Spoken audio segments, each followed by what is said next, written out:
Assalamualaikum warahmatullahi wabarakatuh. Salam sejahtera. Alhamdulillah kembali bertemu dengan saya. 2-3 buahku ini terasa sedap si buah leci. Saya asli bernama Muryani, biasa akrab dipanggil Uci. Kembali kita di Bintang Podcast, bincang santai dan riang bersama guru PAUD Dikmas di seluruh Indonesia.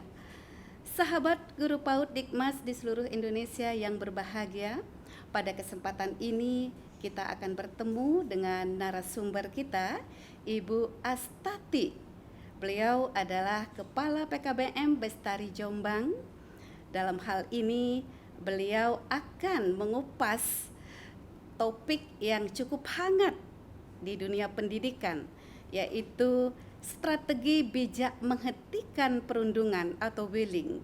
Nah, di mana pada kesempatan ini apa saja yang akan kita gali? Tentunya beliau sudah bersedia bersama kita. Assalamualaikum Bunda Tati. Waalaikumsalam warahmatullahi wabarakatuh. Iya. Bu Uci.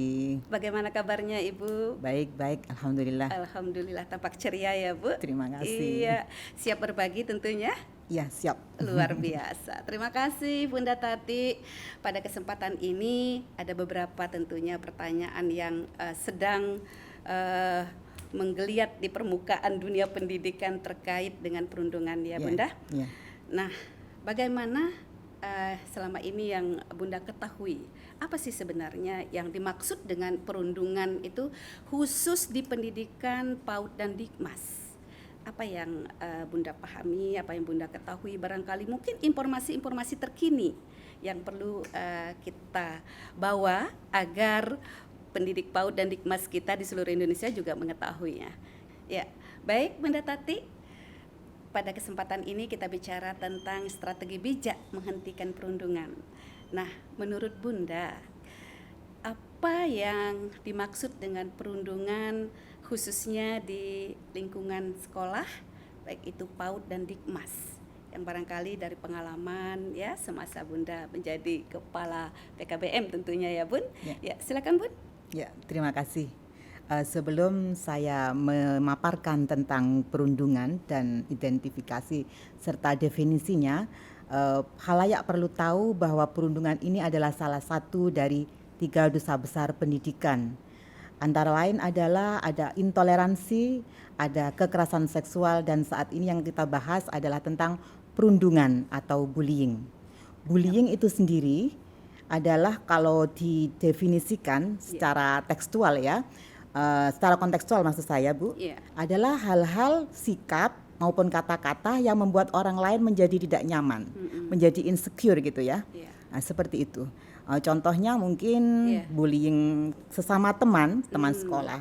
Bahkan ada loh Bu, bullying antara guru juga ada.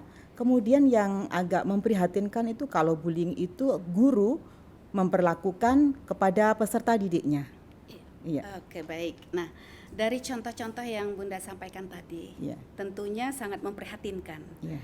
Karena hal ini kalau kita biarkan tentu berkembang, ya kan Bun? Nah, mengapa ini bisa terjadi?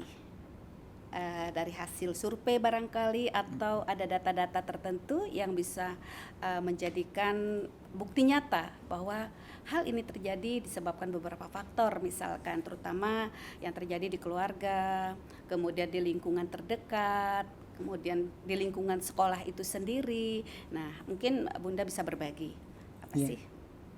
Ya, kenapa perundungan bisa terjadi? Sebenarnya perundungan itu tidak terjadi saat ini saja ya. Zaman dulu juga sudah ada perundungan itu ya. Kalau mungkin namanya, kalau di bahasa Jawa itu ada namanya poyok-poyokan, ada namanya gencetan gitu ya. Nah, saat ini kita sering melihat dalam konteks kekinian namanya bullying atau perundungan. Kenapa sampai terjadi seperti itu? Karena kadang-kadang poyok-poyokan atau guyonan itu dianggapnya hal biasa, padahal itu bisa menyebabkan orang lain menjadi tidak nyaman, insecure, tersinggung begitu ya. Karena setiap orang memiliki perbedaan cara menanggapi orang lain gitu. Kemudian lagi bisa jadi karena mental perundung atau pelaku bullying ini mentalnya itu tidak pede, tidak percaya diri gitu ya, sehingga untuk menunjukkan kepercayaan dirinya dia harus melecehkan orang lain. Iya. Itu. Nah, Iya. luar biasa. Ternyata contoh-contoh yang Bunda sampaikan tadi real, Iya. nyata terjadi di PAUD-PAUD begitu Iya, ya. iya. Nah, tentunya sahabat guru PAUD Dikmas di seluruh Indonesia, dari apa yang disampaikan Bunda Tati tadi, tentu ini tidak lain tidak bukan berdasarkan data bukti yang terjadi. Nah, Bun, bicara tentang ini, tentu ada peran ya, peran dari kalau di PAUD adalah guru, kalau di keluarga adalah orang tua, kalau lingkungan terdekat adalah mungkin family atau teman, sahabat. Nah, Bun, terkait ini dari peran-peran tersebut, Iya. ya, bagaimana kita menyikapinya ketika terjadinya baik itu di keluarga, di lingkungan sekolah maupun di lingkungan keluarga terdekat. Kita sebagai katakanlah orang yang di dunia pendidikan, bagaimana Bun kira-kira untuk menyikapi hal tersebut? Iya. Ya. Kalau kita lihat ya, karena anak-anak misalnya, kalau itu memang terjadi pada anak-anak ya, dan anak-anak itu lebih banyak kepada dekat dengan keluarga. Dekat dengan keluarga. Kalau misalnya anak-anak ada yang mengalami korban bullying, itu orang tua seharusnya tidak menganggap itu hal yang biasa. Jangan sampai begini, orang tua waktu dicurhati oleh anaknya, "Ma, saya tadi habis dimarahi sama si Anu," gitu ya. Iya. "Ah, biasa aja, nggak usah dipikirkan. Nanti kamu kalau memikirkan malah nggak belajar, nggak fokus." Itu nggak boleh dianggap hal biasa. Jadi kalau mereka anak-anak sudah curhat, merasa tidak nyaman, orang tua harus memberikan penguatan. Jadi mungkin mengatakan dengan cara begini, "Kamu nggak usah memikirkan hal itu, dan kamu nggak usah mengikuti hal itu, dan kamu kalau nggak merasa nyaman, memberitahu kepada gurumu." Begitu ya. Iya, Jadi seperti ya. itu. Jadi Harus orang diberitahukan. Iya, orang tua ketika mendengar cerita si anak, Iya. ditanggapi lalu memberi pesan ya. Iya, Kalau saya ditanggapi. melihat apa yang Iya. Bunda sampaikan tadi. Nah, suatu hal yang luar biasa karena kalau tidak disimpan di memori anak, tentu anak-anak juga nggak tahu ya apa yang harus dia lakukan, Iya, gitu iya. ya kan. Bisa jadi anak melakukan hal yang sama karena sifat anak kan meniru ya, Bun. Iya. Ya, misalnya mengejek, "Kamu jelek," misalnya kan, Iya. ya misalnya kamu gemuk misalnya kan, Iya. ini si pendek begitu ya. Iya. Itu kan kalau tidak dicegah Iya. bisa dari si A, si B, si C dan terus menerus ya kan, Bun. Nah, ini tentunya di PAUD sangat berpengaruh Iya. ya di dunia pendidikan. Nah, baik Bunda. Selain dari apa yang sudah kita bincangkan tadi, apa saja sih bentuk-bentuk perundungan yang terjadi? Iya. Misalnya katakanlah di PAUD dan Dikmas khususnya, Bun. Iya. Nah, kalau Bunda kan pengelola PKBM ya, Iya. tentu jangkauannya tuh lebih luas. Nah, kira-kira yang terjadi di Dikmas seperti apa, Bun? Iya. Kalau di Dikmas itu kebetulan ya ini ya Bu Uci, saya selain sebagai pengelola pendidikan kesetaraan di Iya, Dikmas, iya. saya juga pengelola PAUD juga. Jadi Iya, dua hal baik. yang sama bersama-sama kita kelola. Kalau di pendidikan kesetaraan atau di Dikmas, kebetulan saya juga punya peserta didik yang korban bullying. Oh, Dan korban bullying ini memang benar-benar bukan hal yang biasa gitu ya. Anaknya agak depresi sehingga kalau diajak bicara itu pandangannya kosong. oh, Nah, ini salah satunya karena kekerasan dari temannya, kemudian tidak ditanggapi lebih baik lagi, tidak ditanggapi berupa bentuk penguatan dan pendampingan dari guru. Jadi dibiarkan menjadi itu hal yang biasa. Jadi seolah-olah temannya melakukan kekerasan atau mungkin olok-olok itu dianggap oleh pengelola sekolah itu hal biasa. Kemudian menjadi anak menjadi trauma. Kemudian nggak mau ke sekolah, jadi waktu masuk sekolah kemudian pusing pulang itu. iya. Akhirnya nggak sekolah dan waktu pindah ke tempat kami itu kelihatan pandangannya kosong Iya. gitu ya. Ini peran orang tua itu kan langsung memberi Edukasi mengobat barangkali. ya, mendampingi kemudian mendampingi. mengobati. Jadi ada konsultasi ke psikiater dan psikolog gitu ya. Oh, begitu. Anaknya Ya. gitu, kemudian surat rekomendasi dari psikolog, dari ahli itu diberikan kepada kami apa saja yang terjadi dengan anak tersebut. Jadi itu salah satu peran orang tua. Jadi orang tua tidak hanya menganggap ini harus pindah saja, tapi orang tua juga konsultasi ke ahli yang menangani tentang mental anak tersebut. Oh, Gitu. begitu. Iya, Iya, iya. itu Baik. salah satu peran orang tua ya. Peran orang tua ya, Iya. artinya ada tindak lanjut ya Iya. ke tenaga ahli. Iya. Tidak dianggap biasa saja dan Iya. itu tidak boleh dibiarkan begitu saja ya dari apa Iya. yang Bunda sampaikan tadi. Nah, Bun, kalau kita melihat dari contoh yang Bunda sampaikan tadi ya, sehingga anak mengalami trauma gitu ya.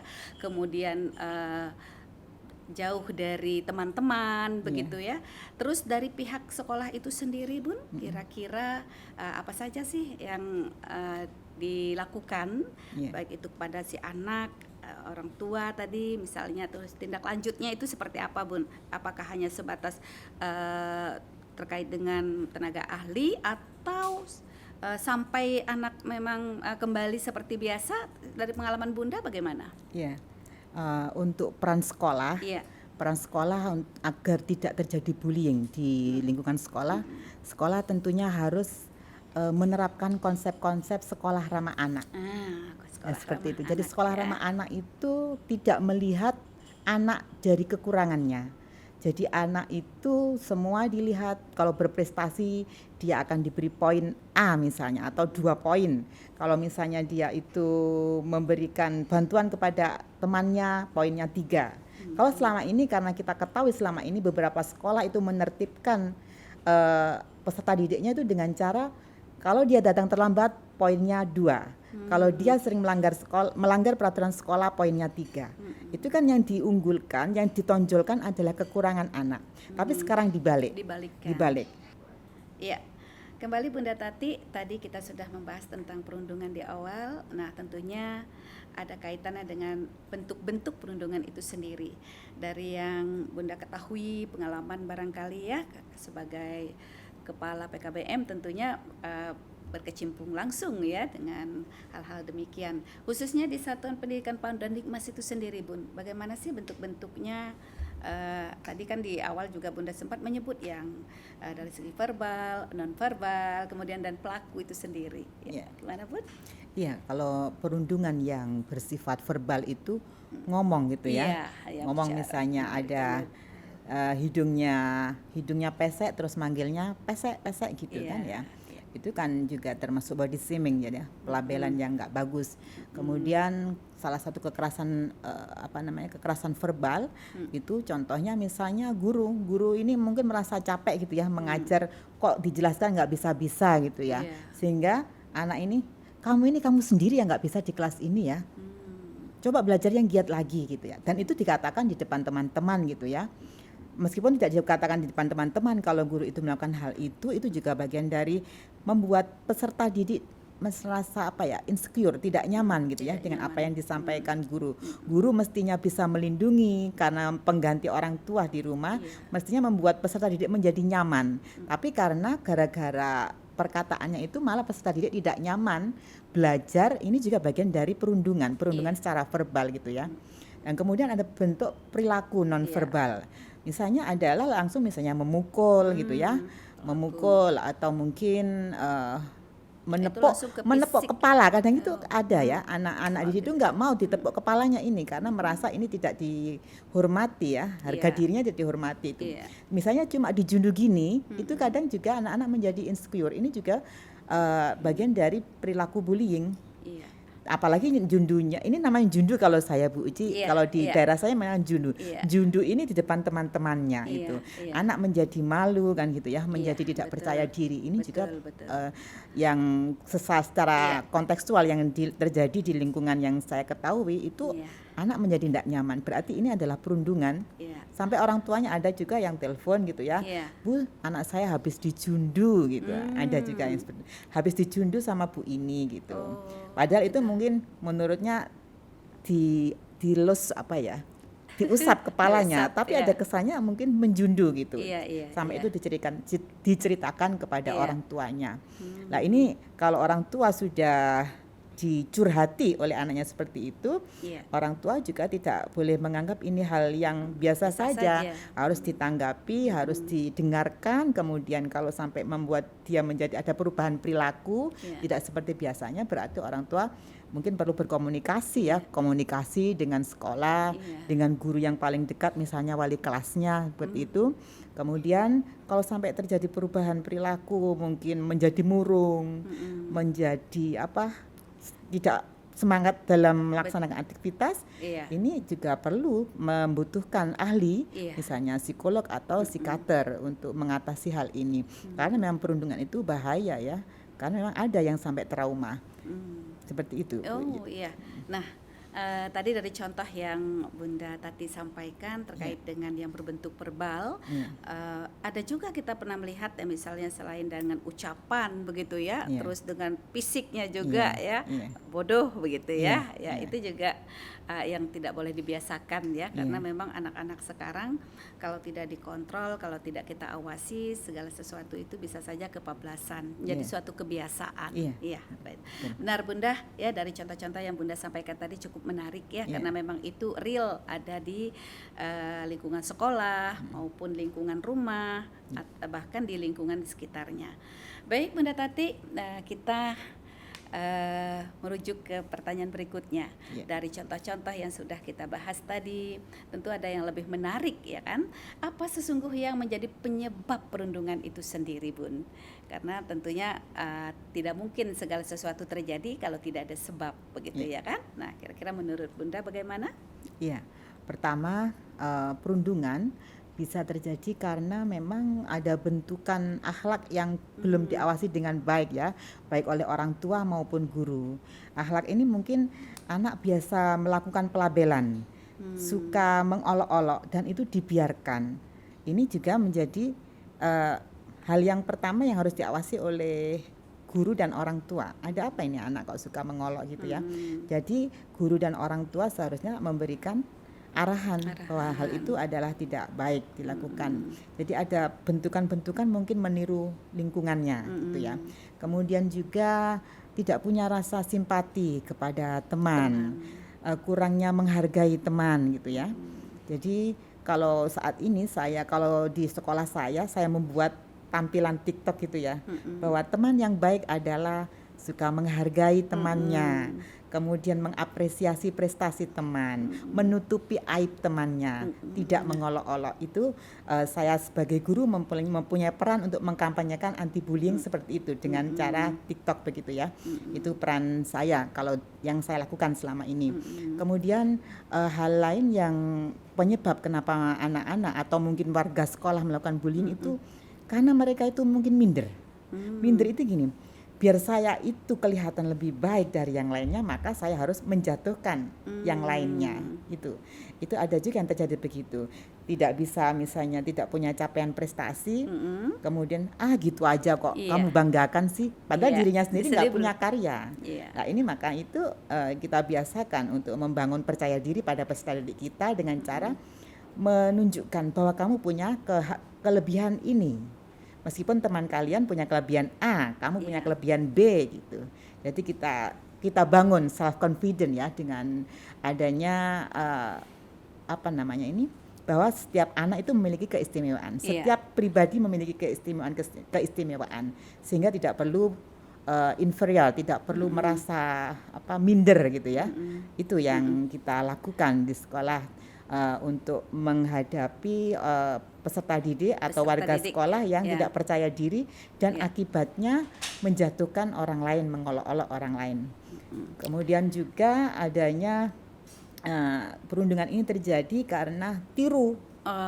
Dan sering kan sekarang ini ya ada tayangan-tayangan di sosial media, misalnya mengolok-olok itu hal yang biasa. Misalnya kalau dulu itu ada misalnya kalau ada orang gila gini, orang gila gitu. Sekarang ada kamu jelek itu dibuat seperti itu karena menyamakan, meniru dari tayangan-tayangan di TV atau mungkin di sosial media. Nah, hal ini juga perlu pendampingan orang tua dan guru agar tidak terjadi demikian gitu. Iya, baik Bunda. Saya tertarik dari penjelasan Bunda tadi, ada kata akhlak di sana. Iya, benar ya. Kalau segala sesuatu berbicara tentang akhlak tentunya tidak mudah. Mudah itu artinya harus bersifat kontinu. Ya, kalau di sekolah terkait dengan akhlak ini tentu perilaku, budi pekerti begitu ya. Nah, tetapi tidak menutup kemungkinan kalau yang di luar dari sekolah gitu ya, di luar pandangan kita sebagai guru begitu ya.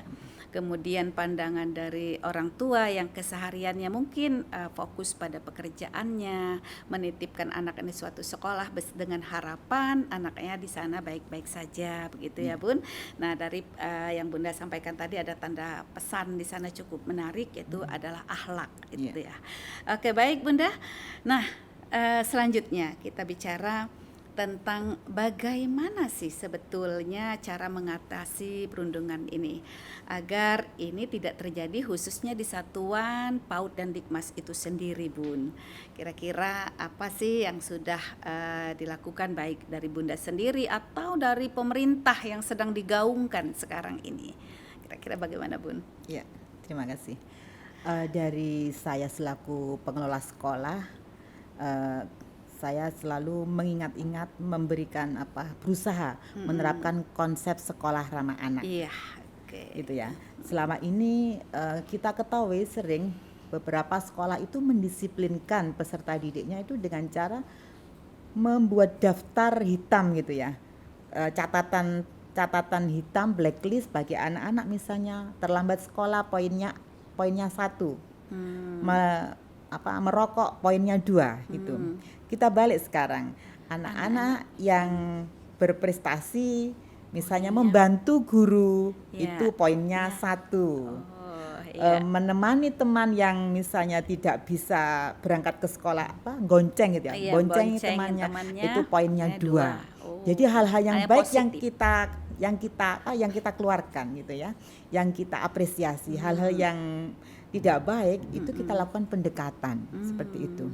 Kemudian untuk peran pemerintah ini kita sendiri sudah mengetahui ya Bu, mengetahui banyak sekali bacaan-bacaan maupun dari direktorat. Nah, pendidikan kesetaraan itu salah satunya adalah dibina oleh Direktorat PMPK itu kami sering mendapatkan permintaan tulisan gitu ya. Siapa ini yang punya tulisan tentang perundungan gitu ya. Kemudian saya atau teman-teman lain memberikan itu nanti untuk referensi apa tidak tahu. Yang jelas kami mengetahui bahwa memang masalah perundungan ini benar-benar mendapat perhatian pemerintah.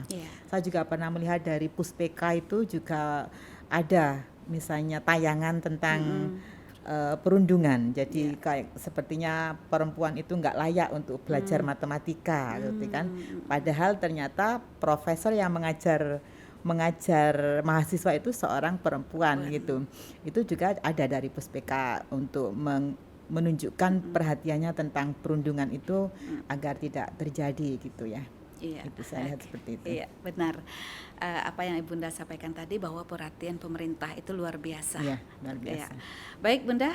Nah, dari penyampaian tadi ada kata-kata sekolah ramah anak ya Bun.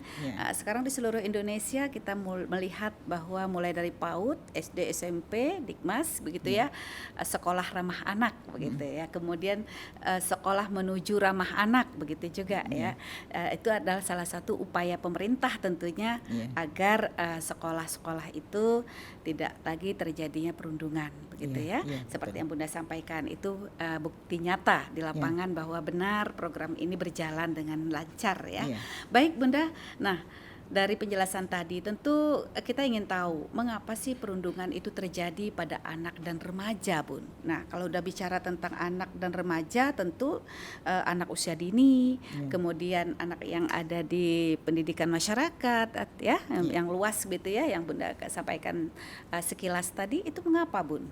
Kira-kira faktor-faktor penyebabnya apa saja begitu Bunda? Ya.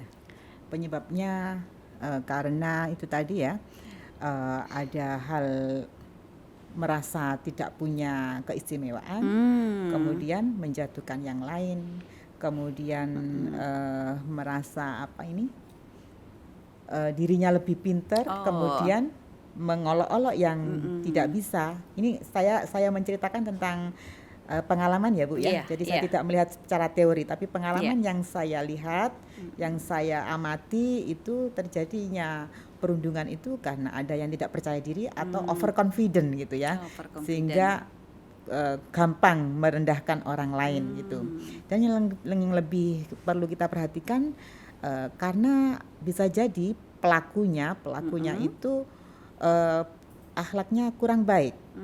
Akhlak Jadi ya. tidak bisa menghormati orang lain, kemudian pemahaman agamanya juga kurang karena di dalam agama, dalam agama manapun, kemudian saya tahu di agama Islam juga sudah sering disampaikan jangan diantara kamu mengolok-olok sebagian dari yang lainnya. Itu Iya. kalau nggak salah ada di surat Al-Hujurat ini, tapi Iya. saya ayatnya lupa ini ya. Iya. Itu ada. Jadi memang sebenarnya hal-hal yang merendahkan orang lain, mengolok-olok, membuat orang lain tidak merasa nyaman, itu tidak hanya ada di dalam Pendidikan. hukum sosial Iya, aja ya, iya, di iya. agama juga ada. Jadi itu jadi karena akhlak yang kurang baik, karena percaya dirinya terlalu tinggi sehingga mengolok, atau mungkin malah rendah diri Iya, iya. sehingga mereka gampang untuk mengolok-olok orang lain. Oke, baik, terima kasih Bunda ya. Iya, iya. Kata-kata yang menarik tadi, ya, Iya. akhlak yang kurang baik. Iya. Karena memang suatu kebiasaan buruk kalau dilakukan akhirnya juga berdampak buruk tentunya, Iya, ya kan. betul. Kemudian sebaliknya, kalau perilaku baik dilakukan maka akan berdampak baik. Nah, akhlak ini akhlak buruk, akhlak baik, ya Iya, Bun. betul. Iya, jadi memang di usia dini maupun di Dikmas itu sendiri tentunya tidak mungkin ini bisa terlaksana dengan baik kalau pondasi pendidikan itu tidak dimulai dari akhlak itu Ya, sendiri. betul. Ya, baik Bunda. Nah, kita merujuk ke berikutnya. Mengapa pengetahuan tentang perundungan penting bagi guru? Ya, karena pendidik tentunya penting sekali ya mengetahui tentang perundungan ini agar seperti contoh-contoh yang Bunda sampaikan tadi tidak terjadi lagi tentunya ya. Mungkin karena selama ini ketidaktahuan atau suatu pembiasaan yang biasa dilakukan, dianggap itu sudah membudaya begitu ya. Nah, hal ini yang perlu kita bahas di sini Bunda. Mengapa perundungan ini? Ya, barangkali Iya. Bunda bisa menjelaskan. Kenapa guru harus mengetahui Iya, bahwa perundungan benar. itu hal yang harus disikapi serius agar Iya. tidak dilakukan. Betul. Pada dasarnya guru itu adalah orang tua di sekolah bagi anak-anak ya. Iya. Bagi warga sekolah itu guru adalah orang tua. Sebagai Iya. orang tua tentunya harus memberikan kenyamanan kepada warga sekolah, kepada Iya. peserta didik. Tapi seandainya guru tidak bisa memberi kenyamanan, otomatis bisa jadi ini ada hal-hal yang indikasi adanya Indikasi. perundungan begitu ya. Iya. Maka guru itu untuk mengetahui ini perundungan atau enggak, sebenarnya bisa dilihat. Kalau yang dilakukan orang lain kepadanya itu enggak nyaman, berarti Iya. enggak usah dilakukan Nggak usah begitu ya. Dan memang guru itu harus selalu update ilmu pengetahuan dengan cara membaca, melihat tayangan. Karena saat ini membaca itu enggak harus membaca tulisan, tapi melihat tayangan-tayangan di video, YouTube dan Iya. seterusnya, itu bisa jadi informasi bagi kita semuanya, saya sebagai guru, agar tidak sampai melakukan tindakan bullying kepada peserta didik atau warga sekolah secara keseluruhan. Jadi kita harus mengetahui, guru harus mengetahui bahwa dirinya adalah orang yang harusnya bisa melindungi warga Iya. sekolah, Bisa melindungi. bukan malah membuat orang menjadi takut. Iya. Jadi nggak ada saat ini itu guru killer gitu ya. Dulu kan Iya. ada guru killer Iya. ya. Jadi sekarang nggak ada mindset guru killer. Guru harus menjadi pelindung bagi warga sekolah. Guru harus menjadi agent of action, maksudnya sebagai penyebar kebaikan, membuat peserta didik jadi nyaman belajar, membuat mitra kerja juga senang bekerja dengan guru tersebut. Nah, itu jadi harus seperti itu, dan caranya untuk seperti itu harus mengupdate pengetahuan, banyak membaca, banyak melihat, sehingga apa yang diketahui itu tidak seperti nanti seperti kata dalam tempurung. Saya begini saja sudah baik kok, semuanya suka. Tapi ternyata ada hal-hal yang orang lain itu merasa tidak nyaman. Dan orang ini tidak tahu gitu kan. Jadi untuk mengetahui dirinya ini baik atau enggak, mungkin banyak melihat, banyak bergaul gitu ya, banyak membaca. Iya, seperti itu. Iya, luar biasa, banyak membaca Bunda. Iya, Itu kata-kata yang cukup menarik karena semakin berkembangnya dunia pendidikan, maka semakin berkembang pula ilmu pengetahuan tentunya ya. Nah, sebagai guru tentunya kita tidak boleh hanya nyaman berada di posisi yang ada sekarang, tetapi terus menggali pengetahuan yang terupdate begitu ya kan? Ya, karena guru yang kekinian adalah guru yang membawa harapan peserta didik ke depan. Iya. Nah, baik Bunda, tadi dari yang Bunda sampaikan, kita tahu bahwa perundungan itu bisa terjadi di sekolah, di rumah, dan lingkungan terdekat. Kemudian tentu peran-peran. Nah, dari ketiga lingkungan ini ada peran. Nah, bagaimana sih peran orang tua, guru dalam hal mengatasi perundungan ini sendiri? Kalau peran orang Pencegahan tua ya, untuk pencegahan pencegahannya. perundungan itu sendiri, Bunda, kira-kira dari hasil ya mungkin pengalaman Bunda dari pengamatan sehari-hari, kehidupan kita sehari-hari saja sudah dari contoh yang Bunda sampaikan tadi, tentunya bagaimana kira-kira? Salah satu saya sendiri ya sebagai orang tua dan juga mungkin mewakili orang tua yang Iya. lainnya, peran orang tua dalam menghadapi bullying ini, orang tua banyak membekali dirinya dulu pengetahuan gitu ya. Untuk membekali. Jadi tidak hanya serah kepada warga sekolah, berserah kepada sekolah bahwa saya titip anak saya itu. Jadi orang tua juga memberikan pengetahuan kepada anak dengan cara belajar dulu gitu ya. Jadi makanya itu parenting itu penting ya. Parenting itu penting bagi orang tua dan diselenggarakan oleh sekolah atau mungkin orang tua belajar dari pengetahuan di pengajian atau mungkin organisasi orang tua itu juga penting untuk membekali dirinya bagaimana menghadapi anaknya belajar di era saat ini kan gitu. Karena memang kan bullying itu nggak hanya di sekolah Bu, bisa jadi bullying itu di sosial media gitu kan. Betul. Bullying di sosial media juga ada. Jadi orang tua harus paham hal itu. Untuk paham itu tadi harus belajar orang tua. Kemudian orang tua perannya di sini adalah sebagai pendamping ya, sebagai pelindung juga bagi anaknya sendiri. Jangan sampai ketika anaknya menjadi korban bullying itu dianggap hal biasa seperti yang saya katakan tadi.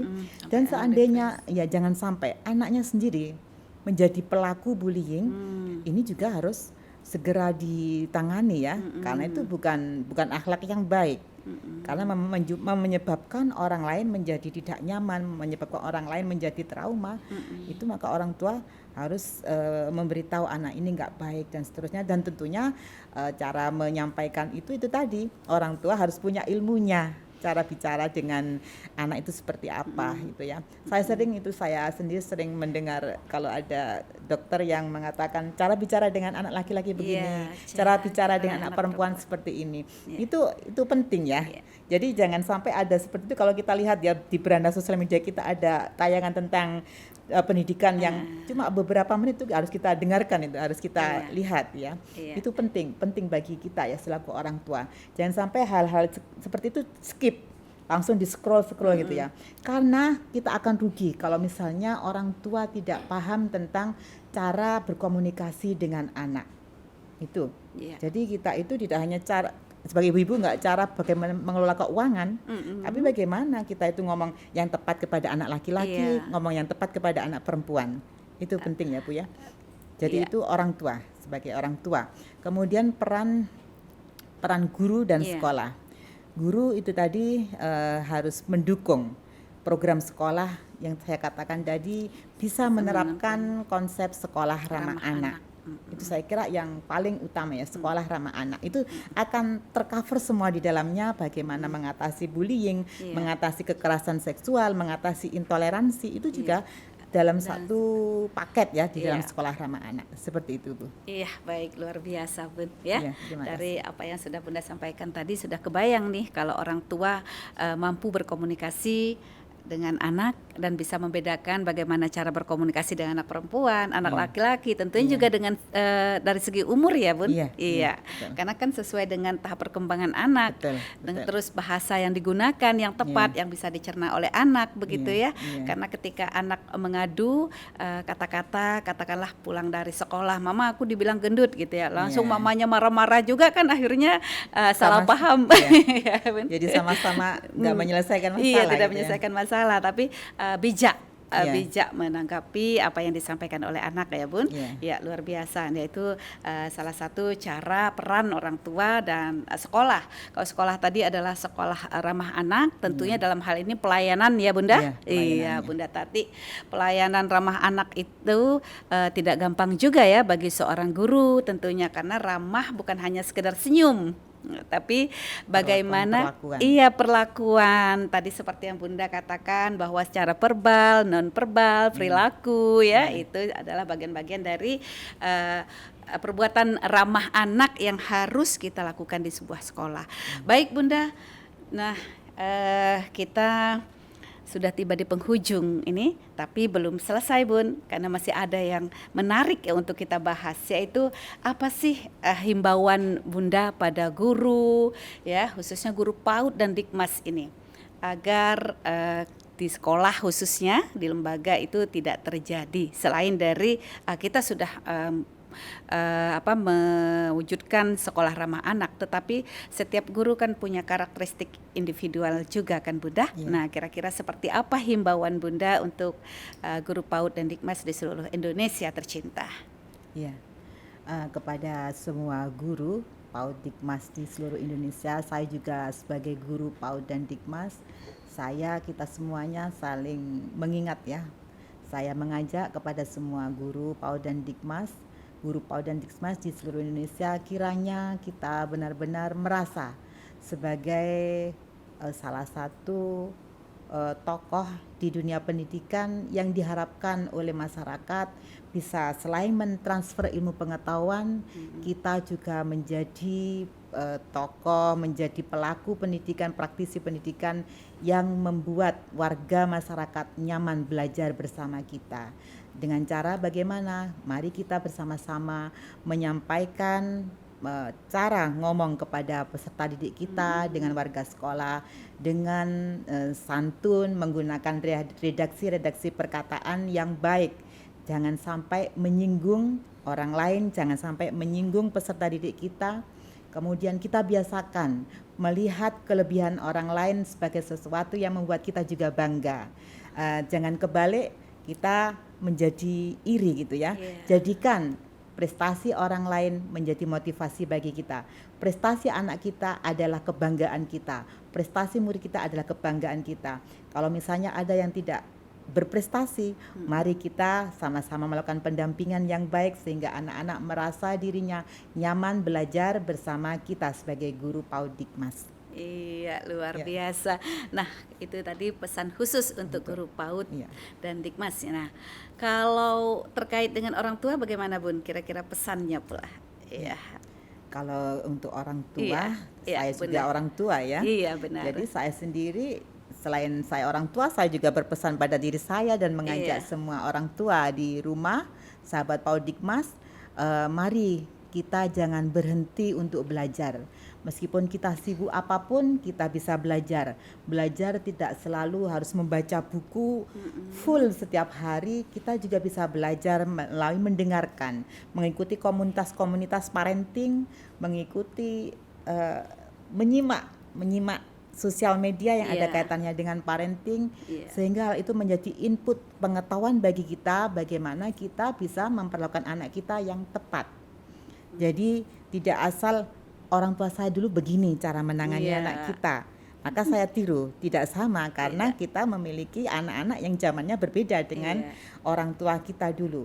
Jadi menambah pengetahuan, mengupdate informasi perihal anak-anak apapun namanya, demi kepentingan anak-anak kita harus kita upayakan, jangan berhenti untuk belajar.